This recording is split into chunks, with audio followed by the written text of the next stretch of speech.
Hey, it's Paper. If you want to, however, you can just call me Luca.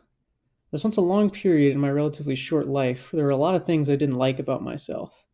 The main exception, of course, was my name, Luca. For the past couple of years, I've been questioning my identity more and more, but I've remained Luca through it all, and I plan to keep it that way. What I've come to realize, however, is that I get to choose what Luca means. Nowhere in the last couple of years was I really trying to figure out who I was. I knew that I was a guy, but I was growing increasingly disillusioned with the label. There are many things about being a guy that I thought, and still think, are completely arbitrary. But more than that, I felt like I was limited, gate kept even, from expressing myself in certain ways. It feels like there are a lot of one way streets when it comes to being a guy. These days, if a girl wears guy clothes, in quotes, hardly anyone bats an eye. But if you flip that around, it's suddenly a big deal. Obviously, that's just one example, but it's not nearly the only one. Sometimes it even feels like basic personality traits and emotions and ways of expressing those emotions are gate kept from guys. And I've kind of had enough of it. The other main thing that irritated me about being just a guy was the labeling itself. The keyword there is just. Just a guy.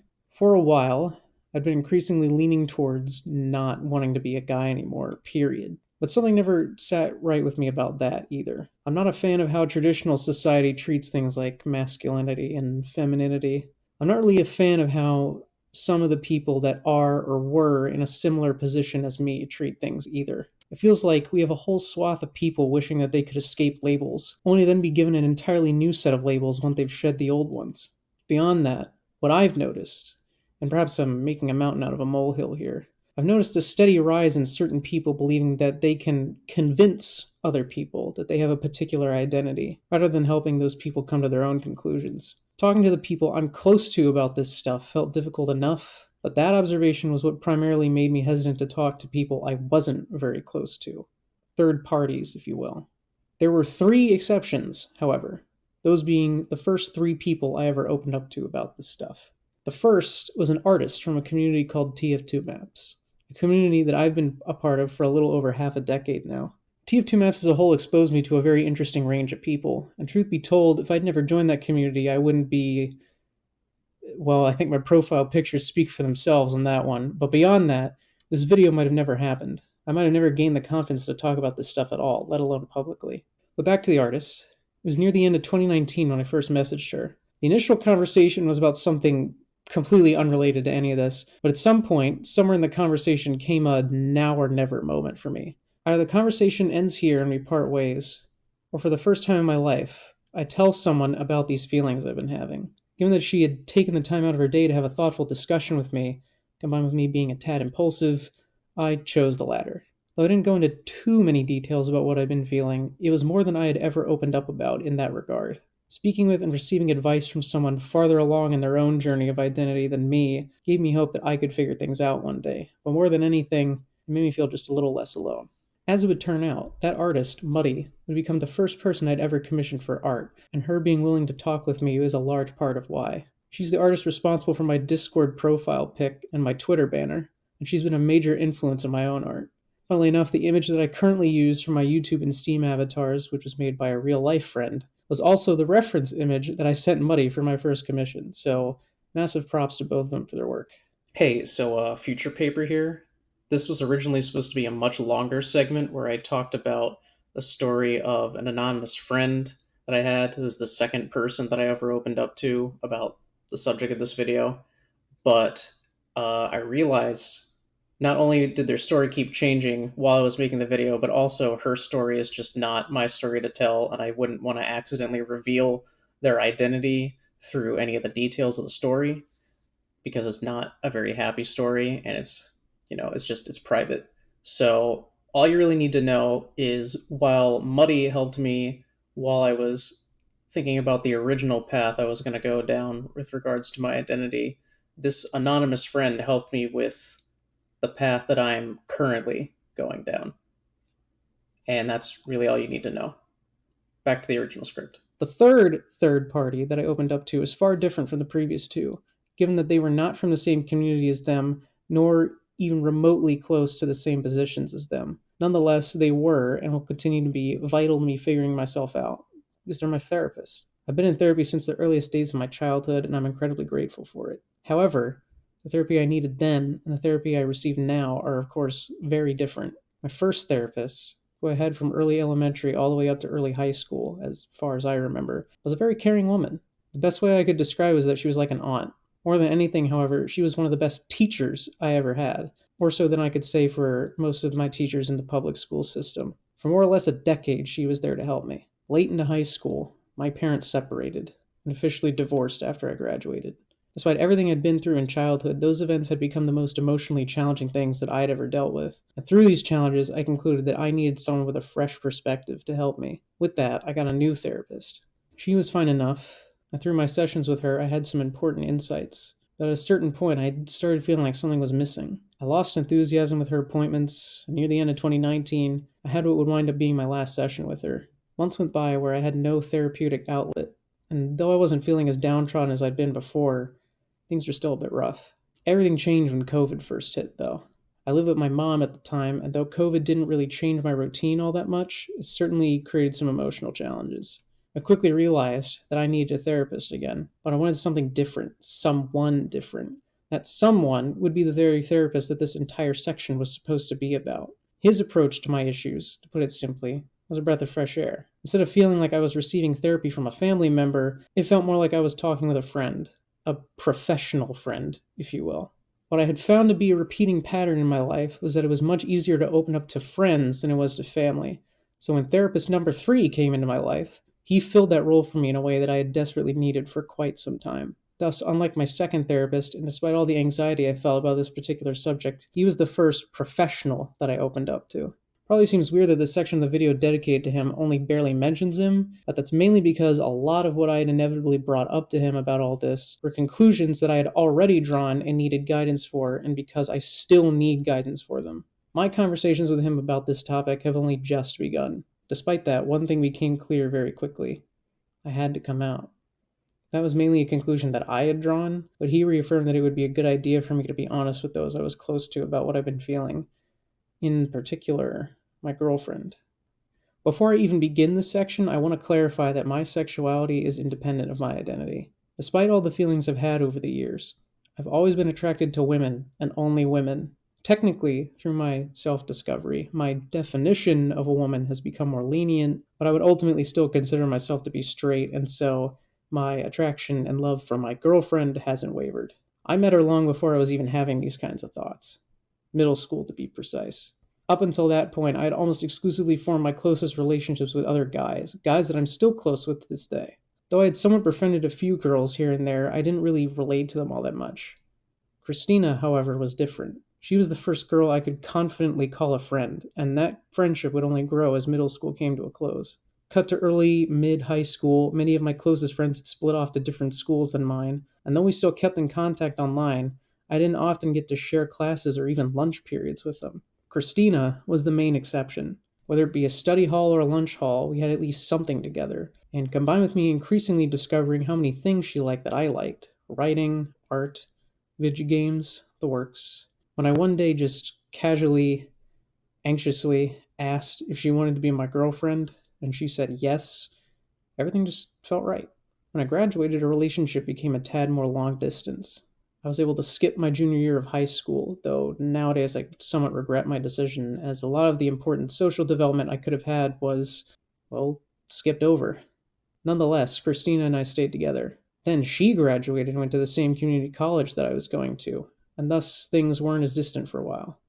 And then, once again, COVID came into the picture. With me mostly stuck at home and her working most of the time, things became the most distant they'd ever been. We still stayed strong. To bring a previous character back into the mix, though, my current therapist helped me a lot with communication, especially with her. And this next part of the story would have never happened had he not helped me through a bit of my communication problems.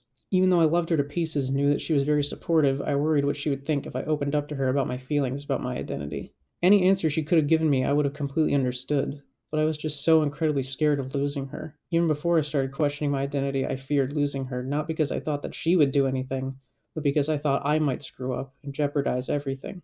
Feeling the consequences of my parents' separation played no small part in those fears. More than anything, however, I didn't want her to feel uncomfortable or worried about me. From what little I knew of her home life, among other things, She had enough to worry about, and I didn't want to add another thing to the pile. I wanted us to be happy. I wanted her to be happy. But a couple days after that first conversation with my current therapist about my identity, I decided I couldn't wait anymore. After all the thinking I'd done and conclusions I'd drawn, I determined for myself that holding off on this stuff any longer would be a disservice to her. That for the relationship to continue honestly, she had to know. So I typed up what I wanted to say in advance, just to make sure I said everything I wanted to say, the way I wanted to say it, and when she was ready, I sent it to her. Like I had done for that anonymous friend of mine, I'd hoped for the best, but still prepared otherwise. I knew that Christina would be supportive of me, but I didn't know to what degree, nor did I know if we would stay together or merely just become friends. Whatever combination of outcomes I would have understood and expected. What I got, however, was beyond anything I could have imagined. I remember being in a voice chat with some friends from my close friend circle. Right in the middle of a game, I got a message from Christina, and this was after I'd sent her this big block of text I talked about. I never opened a message faster than that night. I hadn't even started reading it yet, but the moment I saw that she had used Discord's entire library of hearts and a gif of two little cartoon bears hugging each other, I knew what kind of answer I'd gotten. No amount of distractions can hide how anxious of a person I tend to be, but in that moment, I felt a sense of peace that had previously been completely alien to me. I felt a level of joy that I'd not felt in a very, very long time. If that message had been the only thing on my mind that moment, I probably would have cried. I never before simultaneously felt more love for and more loved by another human being than in that moment. The good news is, with how our relationship has been progressing since then, I think there will come many more moments that top that one in that regard.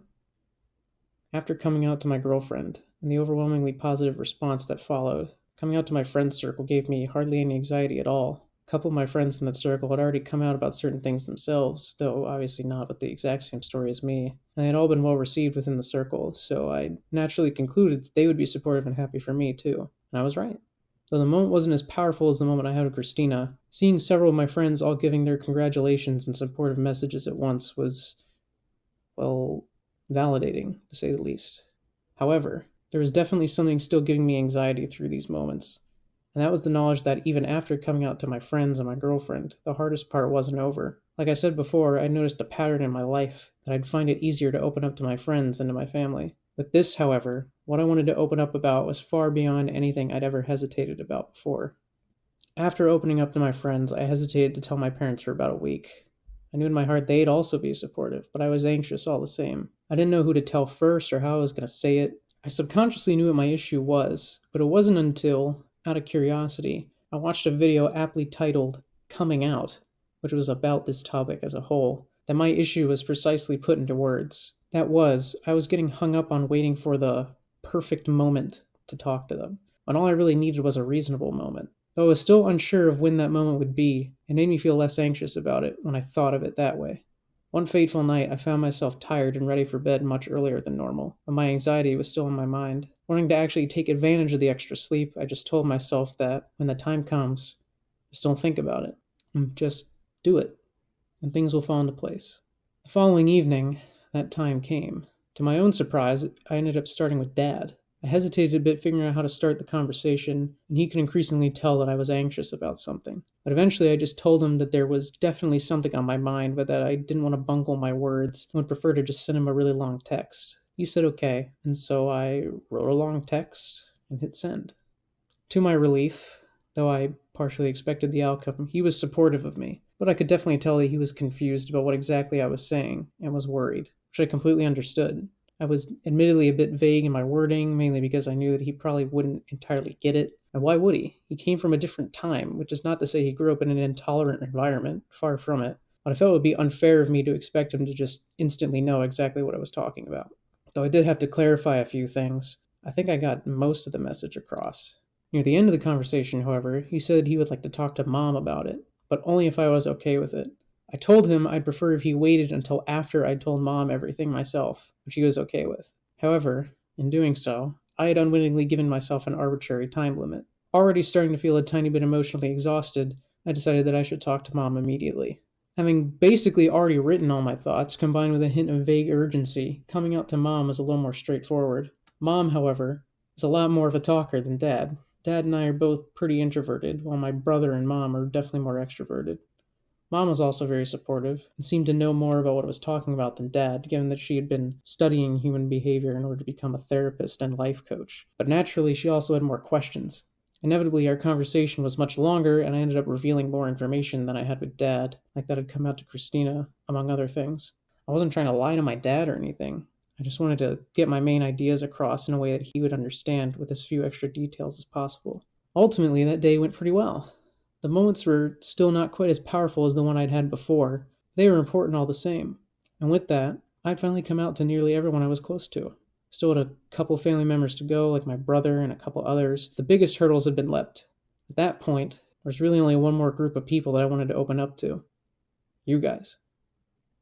I won't deny that this is kind of a self-indulgent video. I could have very well gone and individually opened up to all the different little communities I'm in that I thought would like to hear. But I realized very early on that that's kind of a lot of people. And I figured if I'm basically going to be giving the same spiel to all these different people, why don't I just wrap everything up in a single package and hand it out when it was complete? But all this begs the question, of course, why did I want all of you guys from different communities to know in the first place? There are a lot of people in my life that I've wanted to thank for various reasons. Maybe I had a great conversation with them that made me feel understood. Maybe they made something that inspired me. Maybe they invited me to work with them on their creative endeavors, or gave me great insight on my own projects. Maybe they're just willing to play some video games with me. No matter what they've done, they all have one thing in common. Whether they intended to or not, or they even realize it or not, they help me feel not so alone. I wouldn't be here on this earth if it weren't for both my closest friends and family, and all the various people I've met online, even if we never met in person. And that includes you. You helped me feel not so alone, even if it was just watching this video. Despite everything I've talked about already, with me deciding what I want to be, that's the big way that I want to be like you. I want to be the person that makes other people not feel alone. I want to make things that help people endure the lowest points of their life, like all the things other people made that got me through my own lowest points. From the Dictionary of Obscure Sorrows, Sonder is the realization that each random passerby is living a life as vivid and complex as your own. It's interesting to me that the word would be an obscure sorrow, because for me, and presumably many other people, it feels more like something to cherish. For me, that knowledge is what gives me the drive, the duty even, to be the person that I mentioned. I know that in the grand scheme of things, I probably won't make a very big difference in the world. I'm not the universe's protagonist. I'm just a side character among 8 billion other side characters. But if I can be that side character in just one person's life that helped them endure the existential challenge of being alive, then I feel like I've done my job. And after all this, I haven't even said the word in the title of the video. Oh well. I suppose if I absolutely had to, that would be the closest word I could use to describe myself now. Ideally, though, the only one I'd ever need is Luca. But don't let that name of mine get in your way. Call me whatever you like. Maybe you like my username. Maybe you like my real name. Maybe to you right now I'm a he. Maybe another day I'm a she, or a they. Maybe even an it. I don't know. But I don't mind either. I'll be myself, and you guys be your own selves. Because after all, those are the only people we can be, because everyone else is taken. And that's it. Thank you.